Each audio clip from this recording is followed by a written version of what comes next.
மக்களை திரட்டக்கூடிய அமைப்பு தான் எங்களது மே 17 இயக்கம். எந்த விதமான அரசியல் அதிகாரத்திலும் நாங்கள் இணைந்து கொள்ளவில்லை. ஆனால் எங்களோடு போராட்ட களத்தில் எல்லாம் தமிழர்களினுடைய பிரச்சனைகளுக்காக குரல் கொடுத்த, தொடர்ச்சியாக கொடுத்துக் கொண்டிருக்கக்கூடிய போராடுகின்ற தோழர் வன்னியரசு அவர்கள் திண்டிவனத்திலே சட்டமன்ற வேட்பாளராக இங்கே களம் காண்கின்றார். பானை சின்னத்திலே அவர் இங்கே போட்டியிடுகின்றார். விடுதலை சிறுத்தைகள் கட்சியினுடைய துணை பொதுச் செயலாளராக இத்தனை ஆண்டு காலம் எங்களது போராட்டத்தில் எங்களோடு பங்கெடுத்த தோழர் வன்னியரசு அவர்கள் போட்டியிடுகின்ற இந்த தொகுதியிலே அவருக்கு ஆதரவாக நாங்கள் பரப்புரை மேற்கொள்ள வேண்டும், வாக்குகளை சேகரிக்க வேண்டும் என்கிற காரணத்திற்காக இங்கே வந்திருக்கின்றேன். ஆக நாங்கள் எதற்காக வந்திருக்கிறோம் என்றால், பிஜேபி என்கின்ற ஒரு தீய சக்தி, ஒரு கொடுமையான சக்தி, தமிழின விரோதிகள், தமிழர்களுடைய துரோகிகள் என்கின்ற அந்த கூட்டம் தமிழ்நாட்டை மத ரீதியாக பாகுபடுத்திக் கொண்டிருக்கிறது. தமிழ்நாட்டுக்கு என்று நல்லது என்று எதையும் செய்யாத ஒரு கூட்டம், தமிழர்களுக்கு நல்லது செய்ய வேண்டும் என்ற நோக்கமே இல்லாத ஒரு கூட்டம் பிஜேபி கூட்டம். 12 வருஷமா மோடி ஆட்சி அதிகாரத்தில் இருக்கிறார். பீகாருக்கு வாரி வழங்குகிறார், உத்தரப்பிரதேசத்துக்கு வாரி வழங்குகிறார், மத்திய பிரதேசத்துக்கு கொடுக்கிறார், வடநாட்டானுக்கெல்லாம் வாரி வாரி வழங்குகின்ற மோடி சர்க்கார் தமிழ்நாட்டை மட்டும் ஏன் வஞ்சிக்கிறார்? இந்தியாவிலே அதிக வரியை கொடுக்கக்கூடிய மாநிலம் நம்முடைய தமிழ்நாடு தான். நம் தமிழர்கள் தான் இந்தியாவில் அதிக வரியை கொடுக்கக்கூடிய, உழைக்கக்கூடிய மக்கள். நமக்கு ஏன் இந்த வஞ்சனை? உனக்கு ஓட்டு போடல அப்படின்றதுக்காக என்னை வஞ்சிப்பியா? நாங்கள் ஜாதி மதம் பார்க்காமல் ஒற்றுமையாக இருக்கிறோம் என்கிற காரணத்தால் எங்களை வஞ்சிப்பியா? தமிழ் மொழி தன்னிகரல்லாத மொழி, உலகில் மூத்த மொழி என்கின்ற காரணத்திற்காக மோடி நம்மை வஞ்சிக்கிறாரா? இப்படி தமிழ்நாட்டுக்கு கேடு மட்டுமே கொண்டு வரக்கூடிய பிஜேபியோடு கூட்டணி வைத்து அதிமுக தேர்தலை சந்திக்குது. என்ன தேவை அதிமுகவிற்கு வந்தது? அதிமுகவிற்கு என்ன தேவை வந்தது? 40 தொகுதி பிஜேபி தாரை வார்த்திருக்கிறார்களே, அதிமுக இதை ஏன் செய்வது என்று கேட்கிறேன். அதிமுக காரர்களை பார்த்து கேட்கின்றேன். ஒரு கவுன்சிலராக கூட வெற்றி பெற வக்கில்லாத பிஜேபி அதிமுகவை மிரட்டி 40 தொகுதியில பறித்துக் கொண்டிருக்கிறது. அதிமுக கட்சியை 3ஆக உடைத்திருக்கிறது. தமிழ்நாட்டில் நாம் பார்த்துக் கொண்டிருக்கிறோம். இங்க அதிமுகவை 3ஆக உடைத்தது யார்? இன்றைக்கு அதிமுக எல்லாரும் ஒன்னா இருக்கணும் வர்றாங்களே, இவங்களை 3ஆ உடைச்சது யாரு? பாரதிய ஜனதா கட்சி, மோடி அரசு. இவர்கள் தான் அதிமுகவை உடைத்தவர்கள். இன்னைக்கு அதிமுக ஒன்றாக கொண்டு வர்றது பேசுறாங்க. ஓபிஎஸ் ஆக உடைத்தார்கள், இபிஎஸ் ஆக உடைத்தார்கள். அதற்கு பிறகு அமமுக என்று அவர்களை தனியாக உடைத்தெடுத்தார்கள். ஒரு கட்சியை 3ஆக 4ஆக பிளவுபடுத்தியது யார் என்றால் பாரதிய ஜனதா கட்சி. அதே நிலைமைதான் பாட்டாளி மக்கள் கட்சிக்கும் நடக்கிறது. அவர்களையும் உடைத்தார்கள். குடும்பத்திற்குள்ளே குழப்பத்தை கொண்டு வருகிறார்கள். இங்கு மட்டுமா, மகாராஷ்டிராவிலே, மராத்தியத்திலே ஆற்றல் மிகுந்த கட்சியாக இருந்த சிவசேனை உடைக்கப்பட்டது. தாக்கரே என்று சொன்னால் ஒரு மிகப்பெரிய தலைவராக மராத்தியர்கள் நினைத்துக் கொண்டிருந்தார்கள். அந்த கட்சி உடைக்கப்பட்டது. பீகாரிலே பிரதம வேட்பாளராக வந்தவர் நிதிஷ்குமார்.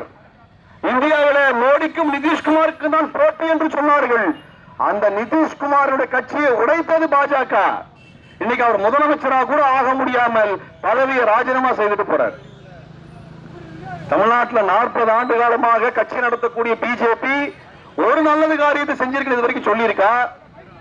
தமிழ்நாட்டுக்கு நல்லதை செய்த தலைவர்களை நாங்கள் கொடுத்திருக்கிறோம் என்று பிஜேபி என்றைக்காவது அவருடைய பெயரையாவது சொல்லி இருக்கிறதா? தமிழர்களுக்கு எந்த நல்லதும் செய்யாத ஒரு கட்சியோடு அதிமுக கூட்டணி வைத்திருக்கிறது. அந்த கூட்டணி தோற்கடிக்கப்பட வேண்டும். அந்த கூட்டணி தோற்கடிக்கணும். நமக்கு 1000 விஷயம் இருக்கலாம் பேசுறதுக்கு. ஆனா என்ன கேட்கிறோம்னா, கூட்டணி வைக்கக்கூடிய அதிமுகவே உடைக்கக்கூடிய பிஜேபி நாளைக்கு நம்மளெல்லாம் சும்மா விடுமா? தமிழ்நாட்டை சும்மா விடுமா? ஆட்சி அதிகாரம் குரங்கு கூட்டம் கையில கிடைத்தால் என்னவாகும் என்பதை நீங்கள் யோசித்து பார்க்க வேண்டாமா? தமிழ்நாட்டுக்கு ஏதாவது நல்லது பண்ணிருக்கானுங்களா? தமிழ் மொழிக்கு நல்லது பண்ணிருக்காங்க. தமிழ்நாட்டில் பிஜேபி நடத்திய ஒரே போராட்டம் என்ன? திருப்பரங்குன்றத்தில் தீபம் ஏத்துன்னு. ஏன்னா இத்தனாயிரம் வருடமாக முருகனை கும்பிடக்கூடிய, வணங்கக்கூடிய நமக்கு, திருப்பரங்குன்ற மலைக்கு அன்றாடம் சென்று வருகின்ற நமக்கு தெரியாத விஷயமா பிஜேபி கண்டுபிடிச்சு கொடுத்திருக்கிறான். டெல்லியில இருந்து வடநாட்டுல முருகன் கோயில் இருக்குதா? மோடி என்னைக்காவது முருகனை கும்பிட்டுருக்காரா? அமித்ஷா என்னைக்காவது முருகனை கும்பிட்டுருக்காரா? பிஜேபி கார முருகனுக்கு என்னைக்காவது காவடி ஊற்றிருக்கானா? மொட்டை அடிச்சிருக்கானா? அளவு ஊத்திருக்கானா? எதுவும் செஞ்சது கிடையாது. அவனுக்கு என்ன முருகன் மேல அக்கறை? அவனுக்கு முருகன் மேல அக்கறையெல்லாம் கிடையாது. தமிழ்நாட்டுக்குள்ள மத கலவரத்தை கொண்டு வர வேண்டும் என்ற ஒற்றை நோக்கம். அண்ணன் தம்பியா பழகிட்டு இருக்கோம், வாழ்ந்துட்டு இருக்கோம். எல்லாமே தமிழர் என்கிற அடையாளத்தில் தமிழ் மொழியை பேசுகின்ற ஒரு ஒப்பற்ற இனம் என்கிற உணர்விலே நாம் சாதி மதம் கடந்து ஒன்றாக நிற்கிறோம். அது அவனுக்கு பிடிக்கல. பிஜேபி காரனுக்கு பிடிக்கல. தமிழன் என்று சொன்னால் சாதி கடந்து மதம் கடந்து நம்மள ஒன்றாக நிற்கிறோம் என்ற அர்த்தம். ஆனால் இந்துக்கள் என்று சொன்னால் மார்வாடி காரண இந்து, யூபி காரண இந்து, தமிழ்நாட்டு காரண இந்துனா என்னடா கதை? இங்கே நம்மோடு இருக்கக்கூடிய நம் இனத்தை சார்ந்த தமிழர்கள் இஸ்லாத்து வழியை எடுத்த காரணத்தினால அவன் கடையெல்லாம் மூடணுமாமா. ஆனா எங்க வடநாட்டுல குஜராத்ல இருந்து வந்திருக்கக்கூடிய மார்வாடி இந்துங்கிற அடிப்படையில் நம்ம ஊரை கடை வைக்கணுமாமா. இதுதான் பிஜேபி காரனுடைய வேலை. அப்ப குஜராத்துக்கார இந்து கூடவே இருக்கக்கூடிய தமிழை நம்மளுக்கு விரோதின்னு நமக்குள்ள புலவை கொண்டு வரக்கூடிய இந்த பிஜேபியை நாம் அனுமதிக்க போறோமா? அதிமுக வேண்டுமானால் அனுமதிக்கலாம்.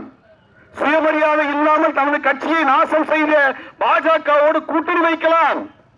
மோடியா லேடியா என்று சொன்ன ஜெயலலிதா அம்மையாரை சிறையில் அடைத்து நாசம் செய்த பாஜகவோடு அதிமுகவிற்கு வேண்டுமானால் எந்த பிரச்சனையும் இல்லாமல் கூட்டணி வைத்துக் கொள்ளலாம். ஆனால் சுயமரியாதை மிக்க தமிழம் பண்ணுவானா? நம்மளுக்கு வானமெட்கள் இல்லையா? சூடு சொரணம் இல்லையா? தமிழ்நாட்டுக்கு என்ன நல்லது பண்ணிருக்கு பிஜேபி? என்ன நல்லது பண்ணிருக்காரு நரேந்திர மோடி?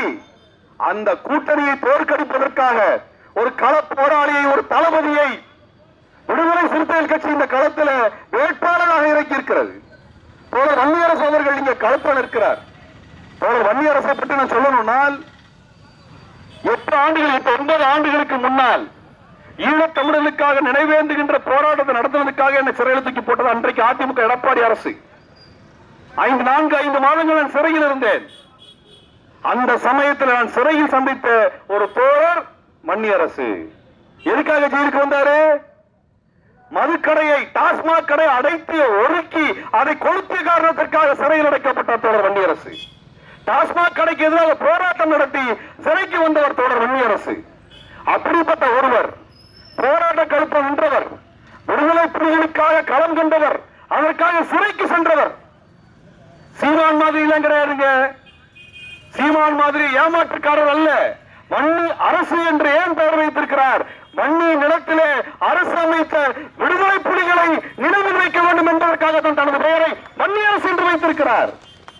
விடுதலை புலிகளுடைய தோழன் அவர்களுக்கு போர்க்களத்தை காயமடைந்து அவர்களுக்கு ரத்தம் இல்லாமல், குருதி இல்லாமல், அறுவை சிகிச்சை செய்ய வழி இல்லாமல் இருந்த காலத்தில் அவர்களுக்காக குருதியை கொண்டு சேர்த்தவர். தமிழ்நாட்டில் ரத்தத்தை கொண்டு சேர்த்து அந்த போராளிகளை காத்த ஒரு தோழர் தான் வன்னியரசு. அந்த தோழருக்கு நாம் ஆதரிக்காமல் இருந்தால், அவரை சட்டமன்றத்துக்கு அனுப்பாமல் இருந்தால் யாருக்கு நஷ்டம் யோசிச்சு பாருங்க. இப்படிப்பட்ட ஒரு தோழருக்கு நிகராக ஏதாவது ஒரு வேட்பாளர் இங்கே இருக்கிறார்களா? வன்னியரசுக்கு நிகராக ஒரு வேட்பாளர் சொல்ல முடியுமா? தமிழ்நாட்டில் பல்வேறு போராட்ட களத்தில் நின்ற ஒரு தோழரை நீங்கள் ஆதரிக்க வேண்டும். வன்னியரசு அவர்களை சட்டமன்றத்துக்கு அனுப்ப வேண்டும். வன்னியரசு அவர்களுக்கு பானை சின்னத்தில் வாக்களித்து நீங்கள் அனுப்பலைனால் பாஜக கட்சி தமிழ்நாட்டை நாசப்படுத்தும். 2 நாளைக்கு முன்னாடி பிஜேபியுடைய அமைச்சர், முதலமைச்சர் என்ன சொல்றாருன்னா, நீ எங்க ஜெயிக்க வச்சாலே உனக்கு மெட்ரோ தருவேன்றான். ஏன்னா கொடுத்த வரியில என்னடா ஆச்சு? தமிழ்நாட்டில் வரி கொடுக்கிறோமே, நீங்க சாப்பிட்டீங்களே, இட்லிக்கு வரி போட்டிருக்கிறான், சட்னிக்கு வரி போட்டிருக்கிறான், துணிக்கு வரி போட்டிருக்கிறான், வீட்டுக்கு வரி போடுறான், எல்லாத்துக்கும் வரி போடக்கூடிய பிஜேபி சர்க்காருக்கு காசு கட்டமே, தண்டம் அழுகிறோமே, அந்த காசிலிருந்து எங்களுக்கான எந்த விதமான திட்டத்தையும் அறிவிக்க முடியவில்லை என்றால் அந்த கட்சியை நாம் ஆதரிக்கணுமா அல்லது விரட்டணுமா என்பதை நீங்கள் யோசியுங்கள். தமிழ்நாட்டுக்காரனுடைய வரி இனிக்குது, தமிழ்நாட்டுக்காரன் காசு இனிக்குது. ஆனா தமிழுக்கும் தமிழ்நாட்டுக்காரனுக்கும் நான் நல்லது செய்ய வேண்டும் என்றால் மோடிக்கு கசகுது. இப்படிப்பட்ட ஒரு கட்சியை தோற்கடிக்க வேண்டிய பொறுப்பு நம் அனைவருக்கும் இருக்கிறது. பாஜக ஒரு நாளும் வெல்லக்கூடாது. பாஜக வீழ்த்தப்பட வேண்டும். பாஜக கூட்டணி அகற்றப்பட வேண்டும் என்பதை சொல்வதற்கு வந்திருக்கு. அவனுக்கும் இந்து மதத்திற்கும் எந்த தொடர்பும் இல்லை. பிஜேபிக்கும் இந்து மதத்துக்கும் எந்த தொடர்பும் இல்லை. பிஜேபிக்கார வந்து நம்மளுக்கு சாமி கும்பிட கத்து கொடுத்தானா? அவன் வந்து திருப்பரங்குன்ற மலை எங்க இருக்குன்னு காட்டி கொடுத்தானா? அவன் வந்து முருகன் யாருன்னு சொல்லி கொடுத்தானா? சொல்லுங்க. பிஜேபி காரன் நம்மளுக்கு ஒத்து கொடுத்தா? அவனை நம்மளுக்கு கத்து கொடுத்தா? அவனுக்கு சாமிக்கு என்ன சம்பந்தம்? கோயில் சொத்தை எல்லாம் கொள்ளையடிப்பதற்கு வந்த கூட்டம் தான் பிஜேபி கூட்டம், மறந்து விடாதீர்கள். கோயில் இருக்கக்கூடிய சொத்துக்களை எல்லாம் கொள்ளையடிக்க வந்த கூட்டம் தான் பிஜேபி கூட்டம். அந்த கூட்டம் அதிமுகவை கொள்ளையடித்திருக்கிறது, பாட்டாளி மக்கள் கட்சியை உடைத்திருக்கிறது, சிவசேனை கட்சியை உடைத்திருக்கிறது, நிதிஷ்குமார் கட்சியை உடைத்திருக்கிறது. அடுத்து நாங்கள் வெற்றி பெற்றால் தமிழ்நாட்டை 4 மாநிலமாக உடைப்போம் என்று சொல்லுகிறார்கள். இது போன்ற கொடுமை நடக்கக்கூடாது என்பதற்காகத்தான் உங்களிடத்துல நான் பேச வந்திருக்கின்றேன். இப்படியான கொடுமை தடுக்கப்பட வேண்டும் என்றால் வன்னிய அரசு பெருவெற்றி பெற வேண்டும். அதற்கு நீங்கள் பொறுப்பேற்க வேண்டும். எல்லாத்துக்கும் பொறுப்பு இருக்குதுங்க. நம்ம கிரிக்கெட் பார்க்கலாம், கல்யாண கருமாதி போகலாம், வீட்டு வேலை பார்க்கலாம், குடும்பத்தை பார்க்கலாம். நாட்டை பார்க்கக்கூடிய காலகட்டம் சட்டசபை தேர்தல். அந்த சமயத்துல எனக்கு இந்த நடிகனை பிடிக்கும், அந்த கட்சிக்காரனை பிடிக்கும் என்றெல்லாம் பார்க்காதீங்க. நாட்டுக்கு எது நல்லது நடக்கும், உங்கள் வேட்பாளர் சிறந்தவர் யார் என்பதை யோசித்து வாக்களிக்க வேண்டும் என்றால் மிகச்சிறந்த வேட்பாளராக தோழர் வன்னியரசு அவர்கள் இருக்கிறார். அவரை நீங்கள் பெருவெற்றி பெற செய்யக்கூடிய வகையிலே உங்கள் நண்பர்கள், குடும்பத்தினர்கள், உடன் வேலை பார்க்கக்கூடிய அனைவரிடத்திலும் அவருக்கு ஆதரவை திரட்டி தருமாறு அன்போடு கேட்டுக்கொண்டு தோழர் வன்னியரசு அவர்கள் வெற்றி பெற்று அதற்காக நன்றி தெரிவிக்கக்கூடிய கூட்டத்தில் நான் அவரோடு பங்கெடுத்து உங்களிடத்தில் நன்றி தெரிவிக்க வருவேன் என்று நான் உறுதியாக நம்புகின்றேன். அப்படியான ஒரு கூட்டத்தில் நாங்கள் உங்களை மீண்டும் சந்திக்கின்றோம். தோழர் வன்னியரசு அவர்கள் வெற்றி பெறட்டும். தோழர் வன்னியரசு அவர்கள் சின்னம் பானை சின்னம் வெற்றி பெறட்டும். தோழர் திருமாவர்களுடைய விடுதலை சிறுத்தைகள் கட்சி வெற்றி பெறட்டும்.